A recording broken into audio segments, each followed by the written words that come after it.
Hey guys, how you doing? I'm Nick. This is going to be Mac News for the week. We have a lot to get into today. There's a ton of news going on, so I'm going to have to talk really quickly, get this over with, so let's jump right into it. Apple is expected to hold a media event on October 4th to announce the next generation iPhone as well as the official launch of iOS 5. Now on to the speculations. Apple Insider reports that Apple has started denying vacation requests for employees during the second week of October. Maybe this is hinting that Apple is anticipating an influx of customers to its stores around that time, possibly because of availability to iOS 5 and 5th generation iPhone products. The specific dates that Apple restricted are October 9th through the 12th and October 15th and 16th. The first set of dates from October 9th to the 12th could represent iOS 5 launch. Meanwhile, the 14th to 15th dates suggest that Apple may be preparing for a retail launch of their next generation iPhones on that Friday, the 14th. Stores in the UK were also told to restrict the first 2 weeks of October. So, now on to some new gadgetry that's coming out. Comcast is working on a television streaming solution for iPads. The product has been dubbed AnyPlay and will allow Comcast subscribers to watch live television on their iPads as long as it's connected to their home network. Meaning that AnyPlay will not allow you to use it, via Wi-Fi or 3G. You can only use it from your home network. Users must have a special Motorola box, which takes the cable stream and sends it directly to the Xfinity TV iPad app. So, here, this is something that I could really care less about, because they already have something out like this, and it's called Slingbox, guys. I don't know if you've ever heard of this. If you haven't, look it up. This is basically, Comcast taking somebody else's idea, which is the Slingbox, and limiting it to only your home network use. Like, what's the point in that, Any TV, any room in your house has a TV in it that you're going to sit and lounge, so why wouldn't you just watch your TV? Why are you going to use your iPad to watch your Comcast? I don't get that. I guess if you wanted to take this thing, you're having a bath or something, you want to relax, you want to watch some Comcast cable, you could take it into the bathroom and watch it, but besides that, I don't really see this thing being a big deal. And on top of that, Comcast is going to charge you guys a monthly fee for this. There's no way they're going to give this out for free. I mean, this is Comcast we're talking about. I'll eat my shoe if they give this thing away for free. So, Comcast charges for your modem. If you don't own your own modem for the internet, they charge for each additional room for cable boxes. There's just no way you guys are going to get this thing for free. So, let's move on to some good news for Apple. Apple is setting the bar high in customer satisfaction according to the ACSI, or American Customer Satisfaction Index. The ACSI report covers customer satisfaction with personal computers, major appliances, and electronics. 1 year after climbing 4% to a record high score of 78 on ACSI's 0 to 100 point scale, customer satisfaction with personal computers flattens out. The industry itself is in a state of rapid change, with technology advances accelerating amid shifts in consumer preference. As the demand for traditional desktop PCs weakens, the tablet computer market is skyrocketing, led by Apple's iPad. Apple's record of customer satisfaction preeminence in the personal computer industry continues unabated in 2011, as the company adds another point to its already exceptional score at 78. It's 87. Apple outdistances its nearest competitor by 9 points. Not surprising. Over the last 8 years that Apple has led the PC industry in customer satisfaction, its stock price has increased 2,300% according to Klaus Furnell, the founder of ACSI. Furnell also stated that Apple's winning combination of innovation and product diversification, including spinning off technologies into entirely new directions, has kept the company consistently at the leading edge.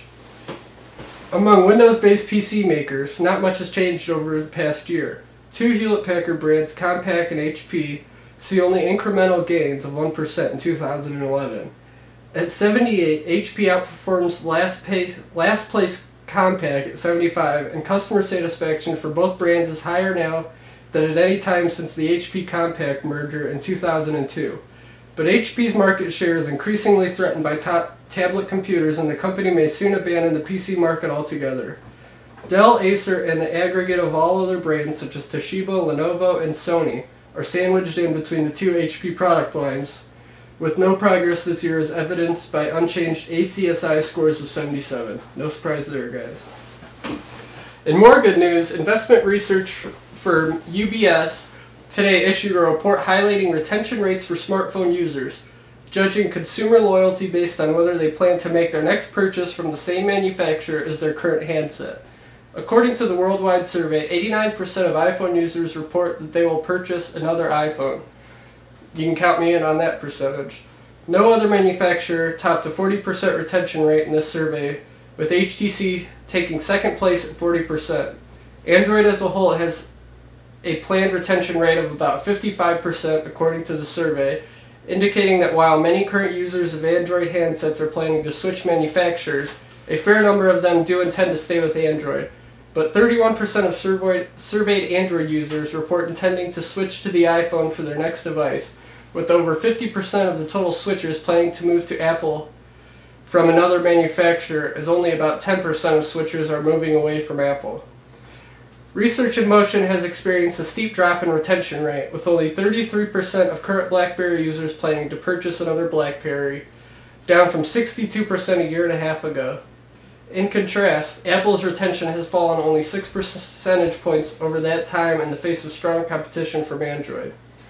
So, my thoughts on this is, of course a lot of people are moving away from other cell phones and moving to iPhone.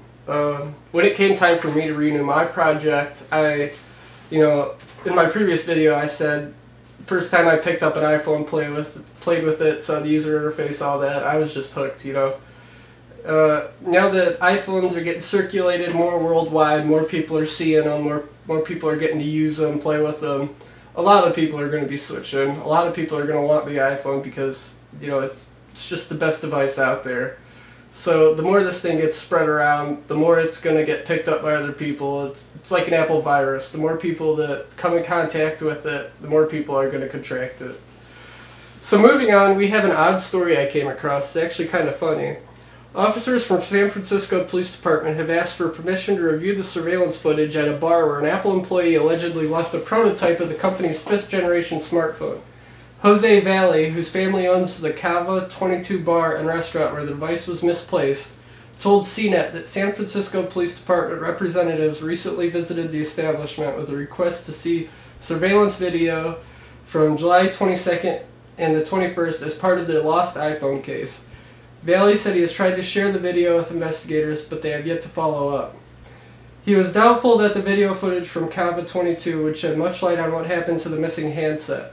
He operates 6 cameras throughout the bar, but they are set up only to record images approximately every 3 minutes. Also, some parts of the bar are not well lit, making it unlikely that details from the footage will be sufficiently clear.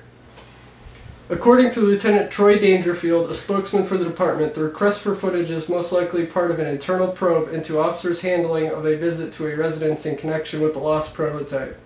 After an Apple employee apparently left the device at Cava 22 in late July, the company subsequently tracked the prototype to a nearby residence and contacted the police in help recovering it.